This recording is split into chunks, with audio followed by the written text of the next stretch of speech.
السلام علیکم ورحمۃ اللہ وبرکاتہ۔ معزز ناظرین کرام، آج کی ویڈیو میں قربانی کے جانوروں کی عمر کے بارے میں بیان کیا جا رہا ہے کہ جو جانور قربانی کے لیے اللہ کی راہ میں قربان کیے جاتے ہیں وہ جانور کون کون سے ہیں اور ان کی عمر کتنی ہونی چاہیے۔ تو اس حوالے سے سنیے، اونٹ قربانی کے لیے ذبح کیا جاتا ہے اور اس کی عمر 5 سال کی ہونی چاہیے، یعنی اونٹ کا 5 سال کا ہونا ضروری ہے، اور گائے کی عمر 2 سال کی ہونا ضروری ہے، اور بھینس بھی گائے کی طرح 2 سال کی ہونا ضروری ہے، اور بکرے کا 1 سال کا ہونا ضروری ہے۔ اس میں بکری، دمبا، دمبی اور بھیڑ نر و مادہ دونوں شامل ہیں۔ مذکورہ جانور اپنی اپنی عمر سے کم عمر ہو تو قربانی جائز نہیں ہے، اگر زیادہ ہو تو جائز ہے بلکہ افضل بھی ہے۔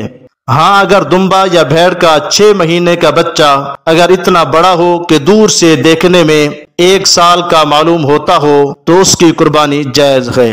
یہ بھی یاد رکھیے کہ مطلقاً 6 ماہ کے دمبے کی قربانی جائز نہیں ہے، اس کا تگڑا اور قد آور ہونا ضروری ہے کہ دور سے دیکھنے میں سال بھر کا لگے تو قربانی جائز ہوگی۔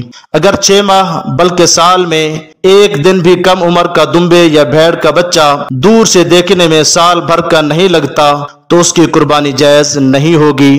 قربانی کا جانور بے عیب ہونا بھی ضروری ہے۔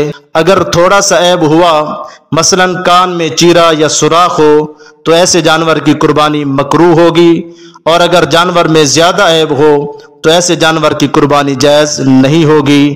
اللہ رب العزت ہمیں دین اسلام کی احسن طریقے سے سمجھ عطا فرمائے، آمین۔ وما توفیقی الا باللہ۔